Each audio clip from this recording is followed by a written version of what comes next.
G'day guys, welcome back.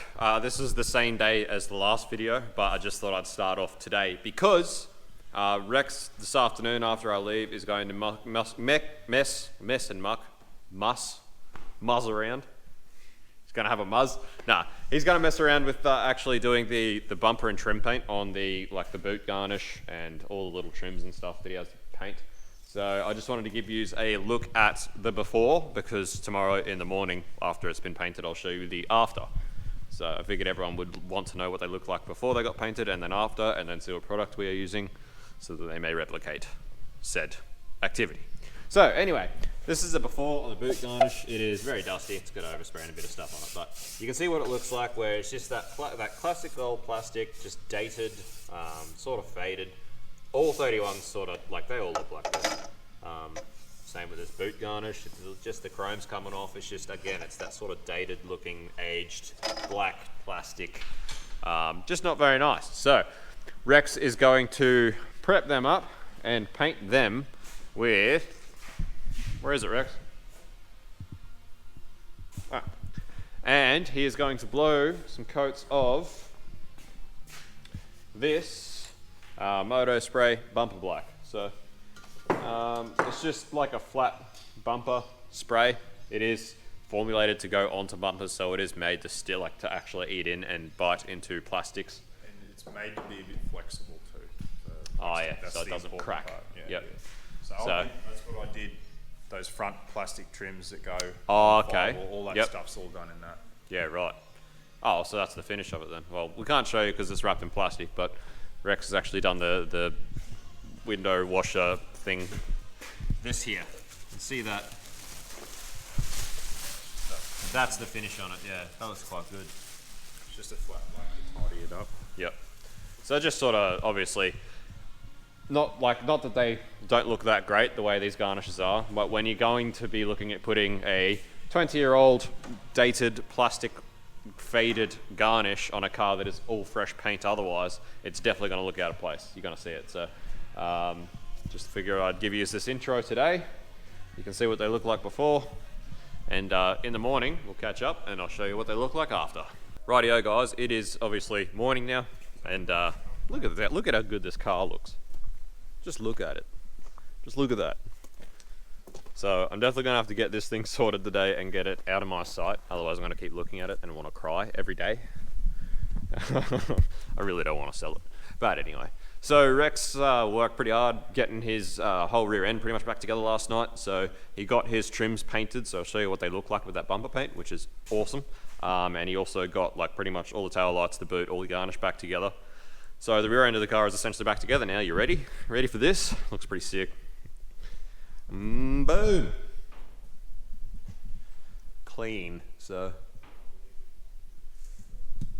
it is very nice looking. It's crazy how much that bumper paint makes a difference, and especially painting that part of the boot black.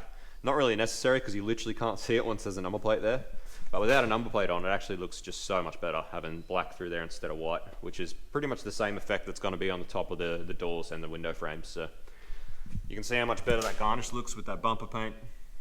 Sorry the lighting's not real good, but we don't want to lift this door up because, as you can see, the car is still covered in plastic because we still have to paint the front guards. So if we lift the door up, the wind's going to come through, blow all the plastic everywhere and damage it and be a pain in the ass, and then we have to recover the car. It's just, so we're leaving the door down so that the wind doesn't do that, at least until after those guards are painted, which we'll see how we go today. It's a bit overcast today.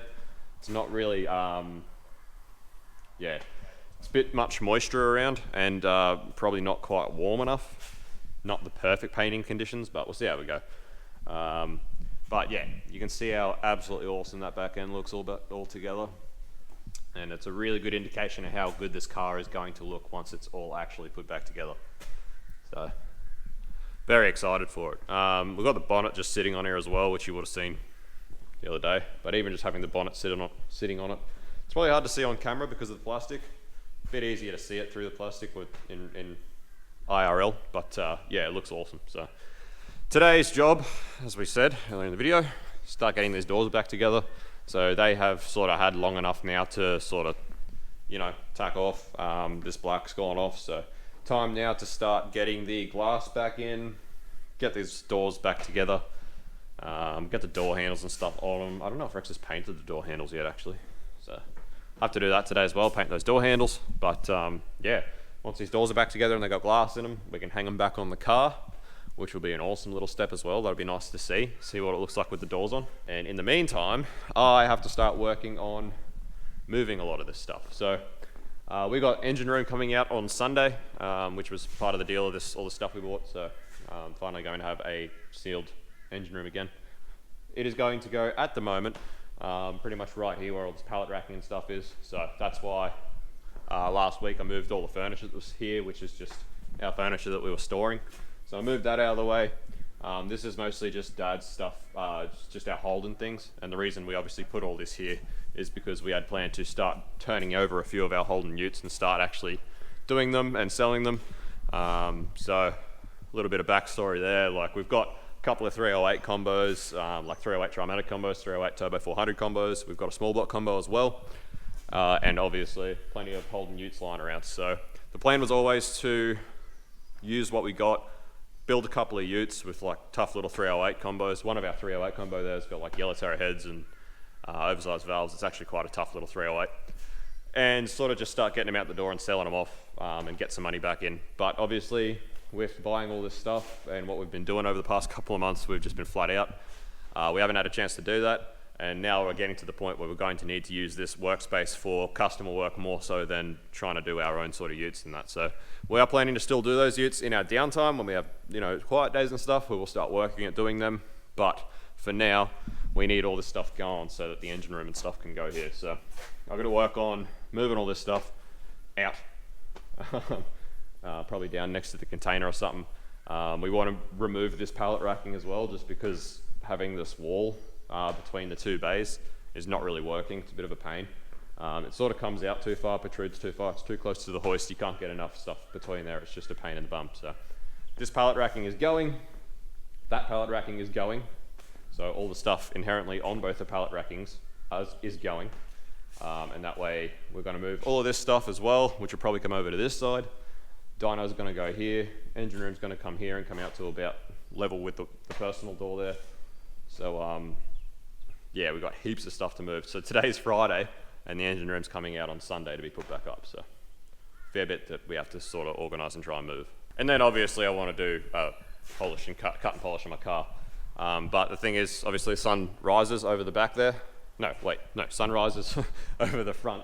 So in front of the shed's all in the sun until the afternoon when the sun sets over the back side of the shed. So I'm going to wait till this afternoon where there will be shade out the front of the shed, and I'll park the 31 out there, and I'll do that this afternoon in the shade, because I don't really want to do it in the shade because it's in the way, it's a pain in the bum. And you can't cut and polish a car in the sun because the cutting compound dries up and it's not good. So that's the plan. Righty guys, so Rex is having some fun putting these doors back together. He actually legitimately said just before that he's having a lot more fun putting them back together than he did taking them apart. Apparently a lot less painful than he anticipated. Yeah, it's weird. Weird like that. Also, I lied, he has painted his door handles. And as you can see, that bumper paint really does wonders. So it's really, really nice actually, that finish. It's pretty cool. So, yeah, pretty much what we're up to. I just went and dropped off that rear conditioned head to the bloke finally. So I finally got paid for that, which is nice. And I've been looking around at what we can do here in this shed. As far as rearranging everything, I've got a pretty good idea of what I want to do, but me and Rex have talked it over. We reckon it's probably going to work, but obviously with Dad being here as well, there is a third person we have to consult, so Dad will be back here today, and we'll run it through him and see if it's going to work. But I reckon it's a pretty good use of our space. I like the idea, mostly because it's mine. But yeah, hopefully Dad thinks it's a good idea as well. Yes, that sort of shit. That really annoys me. It grinds your gears. Really grinds my gears.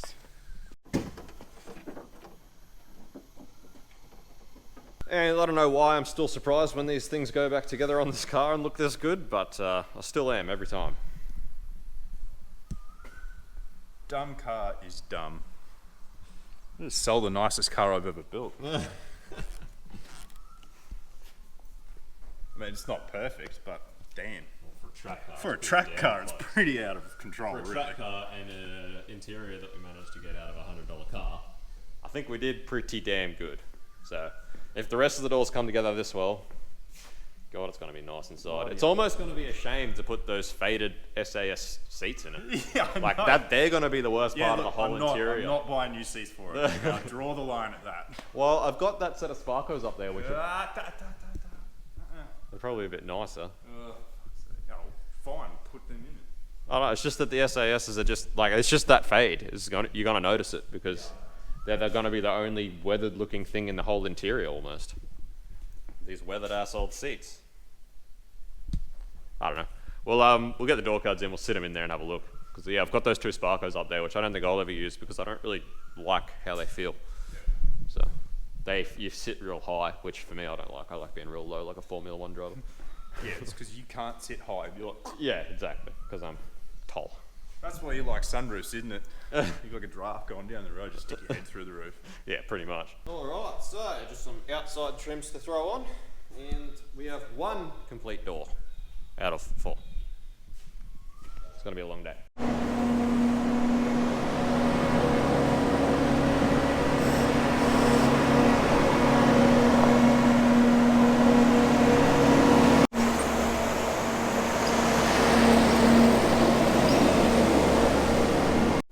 Alright, so here we have new pallet rack and trailer full of crap. I don't even know why we have so much crap. We have so much crap.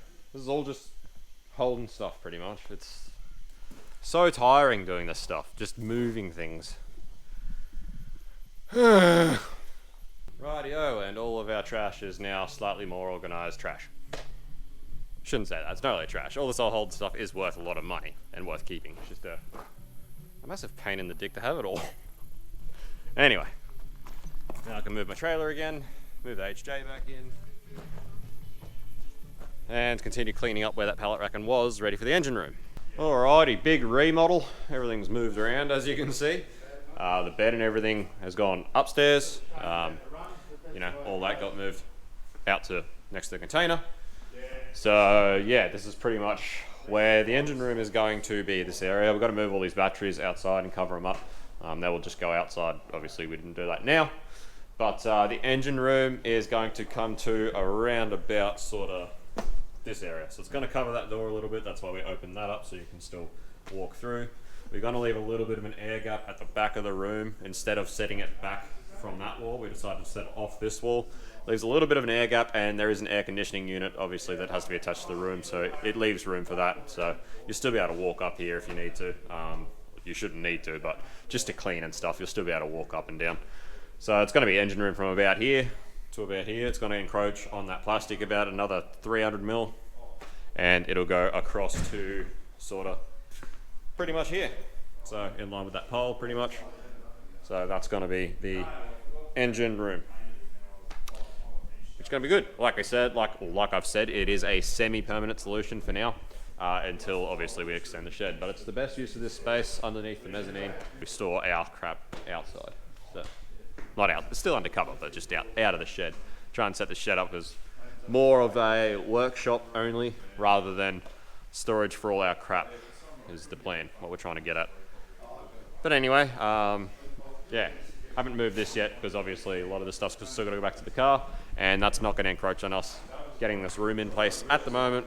However, obviously with the room coming out to where it's going to come out, this all has to get rearranged. We want to put a bathroom here as well, and we're going to start on that pretty soon, so we want this pretty bare so we can start on that bathroom too. So this will all get moved as well, which is what I have to talk to the old man about, how I want to set this shed out and how we want to set it out so that we can move all this stuff soon. Alrighty guys, as you can see and probably hear, it is pissing down rain now, so completely ruins my plans for the afternoon of actually cutting and polishing the 31 and getting it cleaned up, which is a pain in the bum. I ended up just getting John here at the servo to fit my tyres to these TR wheels, just because it was just such a pain in the ass for me to drag out our tyre machine and get it set up and working just to do only 2 tyres. Like if I was doing, 8, 10 for an event, it's worth doing, but just to do 2, just take it to the servo and get him to do it. So I need to put them on the car and give it a cut and polish, but obviously not going to happen in the rain. It's a pain in the ass, but That being said, it's been a massive day. It's been a massive few days, honestly. Apologies for the actual content for the past couple of days. It's probably been a bit average, but we haven't been doing stuff that's really worth filming. Just like things like just moving stuff, unpacking the trailer, stuff like that. Not really worth filming, but a massive amount of work nonetheless. So we've had a massive couple of days.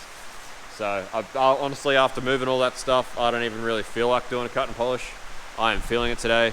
I sort of just want to sit down and chill the hell out. So anyway, I'm going to head home fairly soon because it is getting fairly late. This rain's going to be a pain in the bum. Look at all that water over there next to the digger, just pooling up. So much water. So yeah, we've got to go move this engine room tomorrow, and so fingers crossed it's not raining too bad for that, because that will be a massive pain in the bum. So we hope that doesn't get too bad. Rex is going to work on trying to get the rest of these doors together and hung on the car tonight. So again, I'll probably just show you what that looks like when they're finished. But you know, you can see he Sikaflex the door trims back on. The door handles look really nice.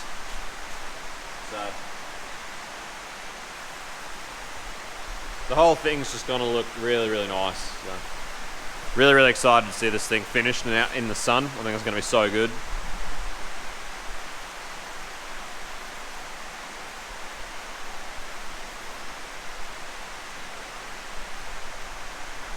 Very, very keen. So anyway, that's going to be it for this video. We look forward to seeing you on the next one, which we will probably be back here with our engine room, and Rex will have these doors all hung on the car. So that'll be a pretty good one, hopefully. And so yeah, thanks for watching. Drop a comment, hit like, subscribe, and we will see you on the next one. Peace, guys. Catch you later.